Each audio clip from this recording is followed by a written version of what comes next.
Welcome to another video lesson in physical education. I will be glad to be with you in this journey as you discover new lesson through this video. I am Sir Devonjan C. Gomez of Bacongco National High School, your teacher for today's lesson. In this lesson, we will talk about one of the qualities of a coach that must possess, which is leadership. Students, prepare yourself because it is going to be an extraordinary and fantastic lesson. But before proceeding to our discussion, I want you to pay very close attention to the video clip that I am about to show you. Your task is simple. Just list down all of your observations. Ready? Here we go!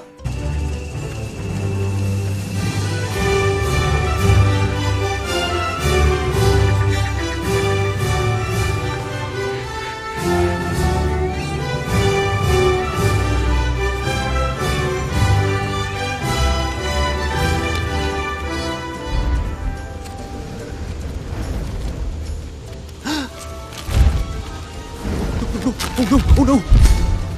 I'm lost! Where's the line? It just went away! What do I do? Help! We'll be stuck here forever! Do not panic! Do not panic! We are trained professionals! Now stay calm. We are going around the leaf. Around the leaf? I don't think we can do that. Oh, nonsense. This is nothing compared to the twig of 93.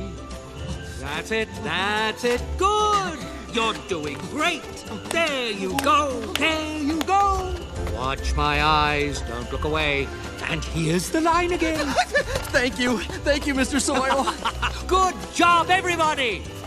Oh my, there's quite a gap, Mr. Soil. Shouldn't we tell the Queen? I don't think we need to involve the Queen in this. She's got enough on her plate already. Training her daughter. Oh yes, Princess Ada, the poor dear. What have you observed in the video?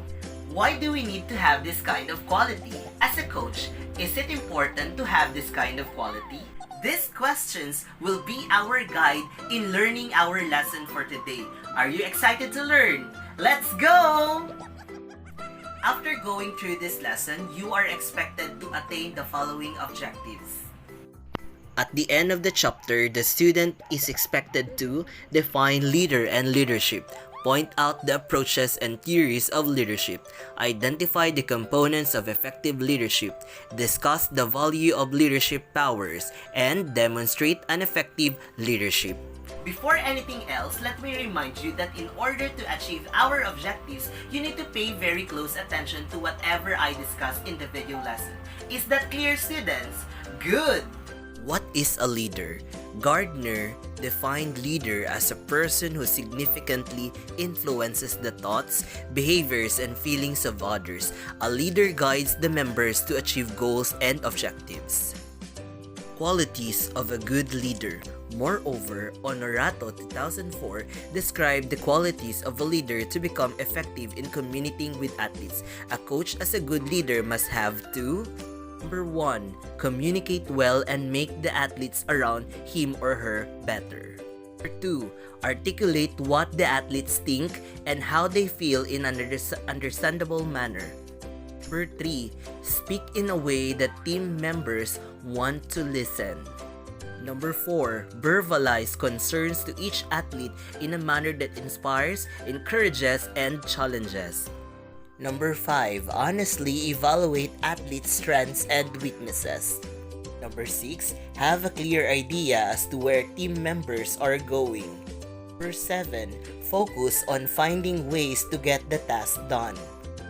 Number 8. Consider multiple options or perspectives before making a decision. Number 9. Be decisive when the need arises.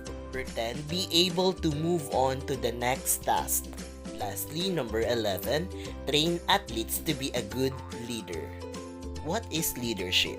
Chela Durai, 1999, defined leadership as a behavioral process aimed at influencing members to work toward the goals of the group. Here are the approaches of leadership. Two major approaches of leadership. Number 1, trait approach. Cox 2002 defined leadership traits as relatively stable personality dispositions such as intelligence, aggressiveness, and independence. Number 2, behavior approach.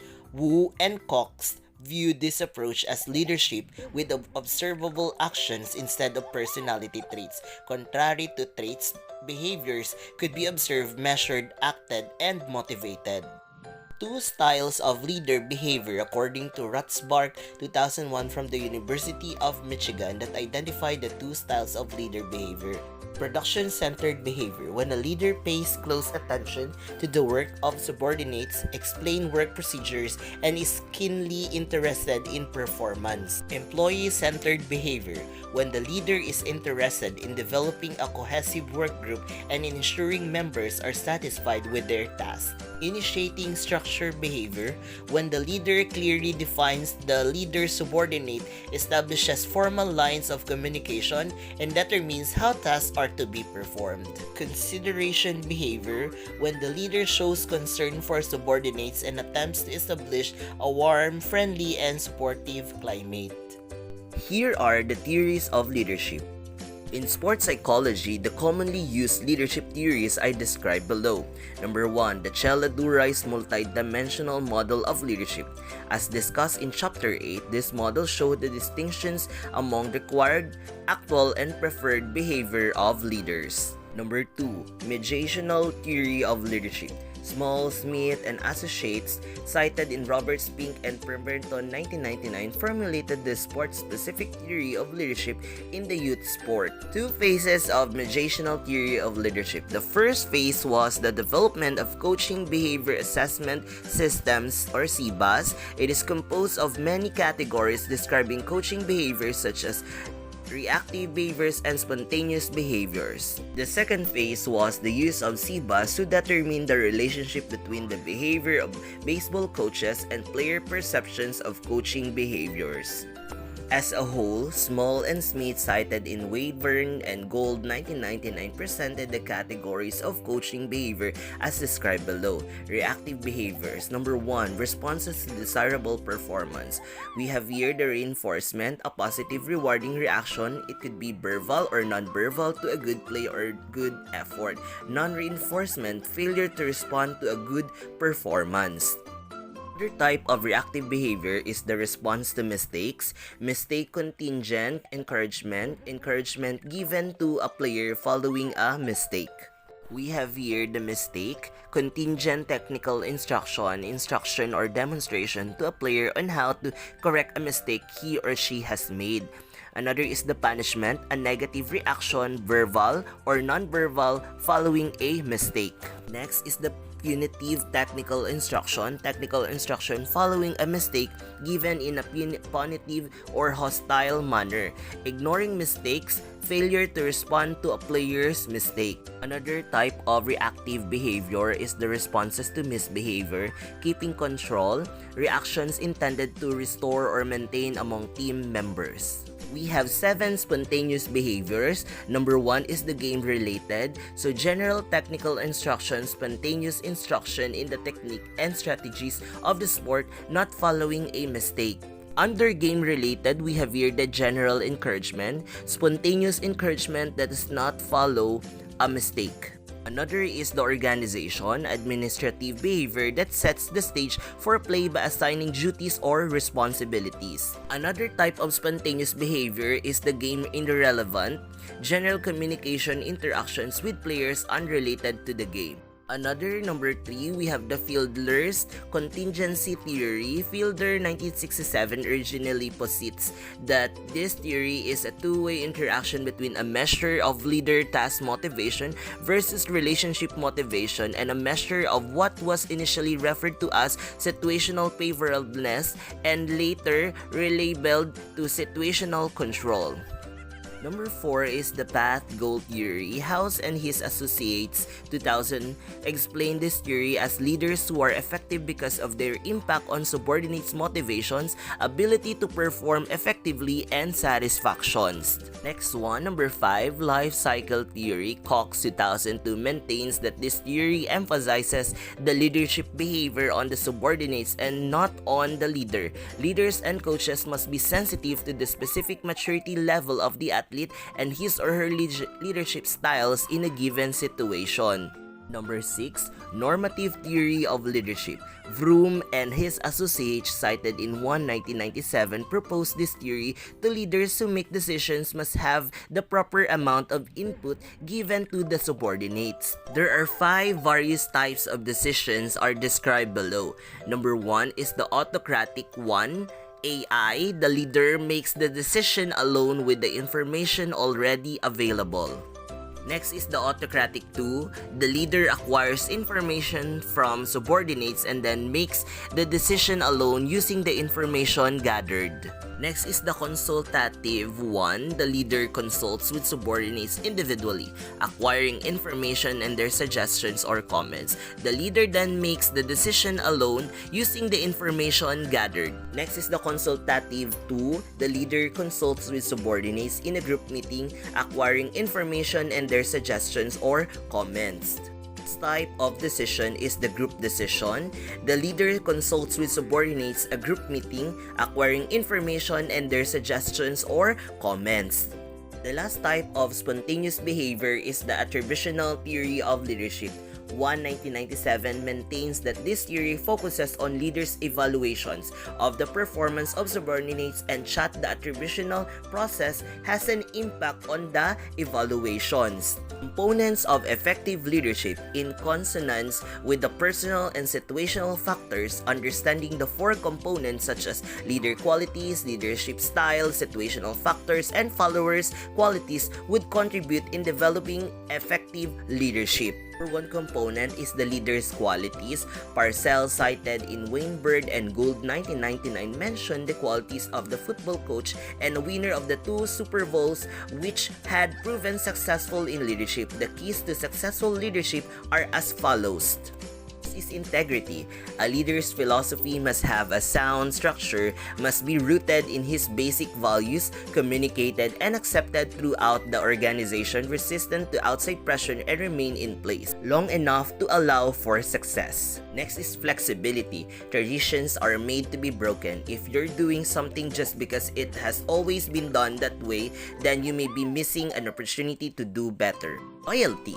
The first task of leadership is to promote and enforce collective loyalty, also known as teamwork.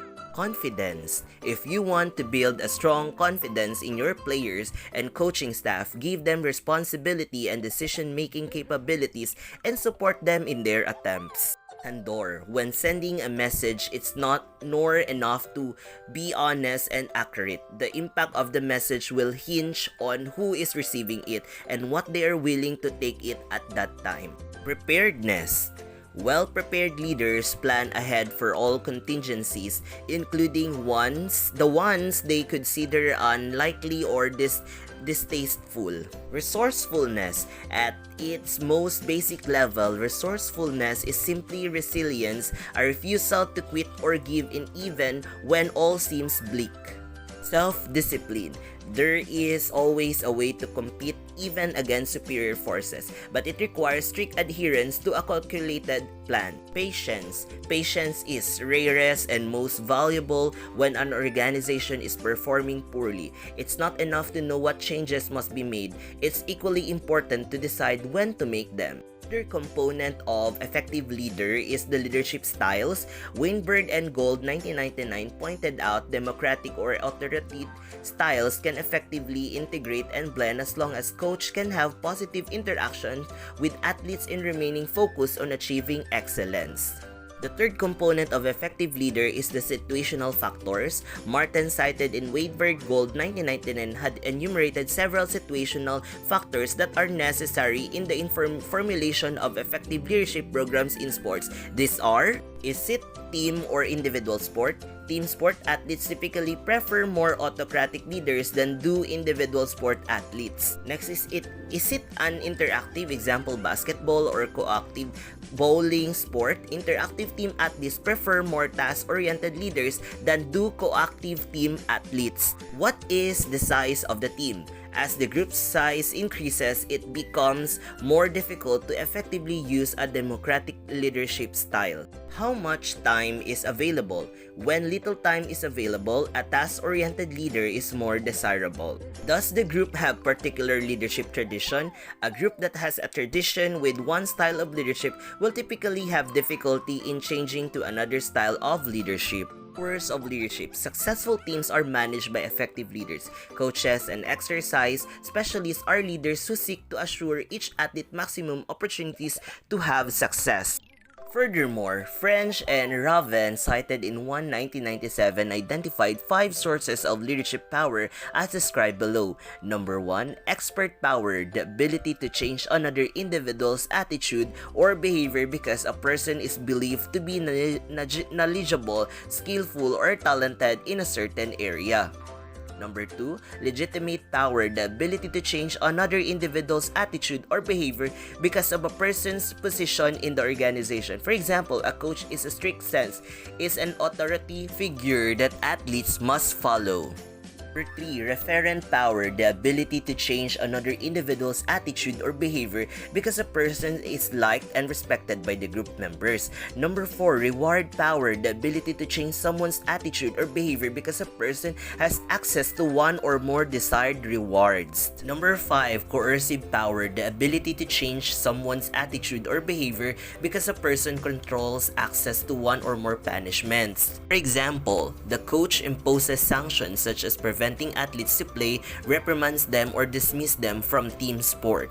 2 basic thoughts on power in leadership as enumerated below. Number 1, power source. The source elements are enablers who possess competence, relationships, and motivation. Number 2, power impact. The impact elements are what the enablers influence in an organization that include knowledge, integration, and energy or edge. Here are some ways on how to develop effective leadership. Number 1, understanding the needs and characteristic of the group. Each individual member of the group has certain needs and characteristics. Number 2, knowing and using the resources of the group. Resources include all those things necessary to do a job. Resources also include people because people have knowledge and skills. Number 3, communicating to improve one's skills in getting information.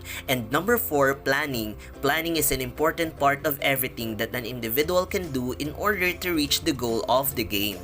Number 5, controlling group performance. A leader influences the performance of the group and individual members through his or her actions. Number 6, evaluating. Evaluating helps measure the performance of the group in getting a job done and working together. And number 7, setting the example. Setting the example is probably the most important leadership factor. It is most effective way to show others the proper way to conduct themselves and even more effective than verbal communication.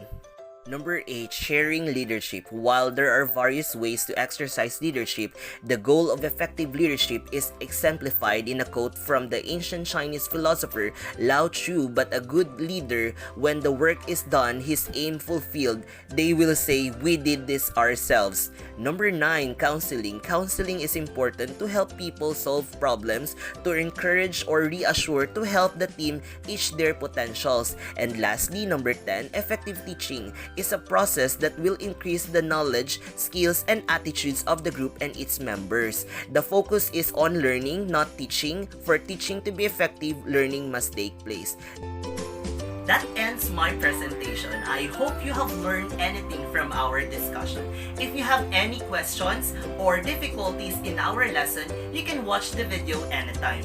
Once again, I am Sir Devonjan C. Gomez saying each one of us has the capability to lead.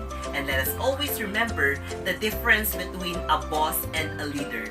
A boss says go, and a leader says let's go. Good day!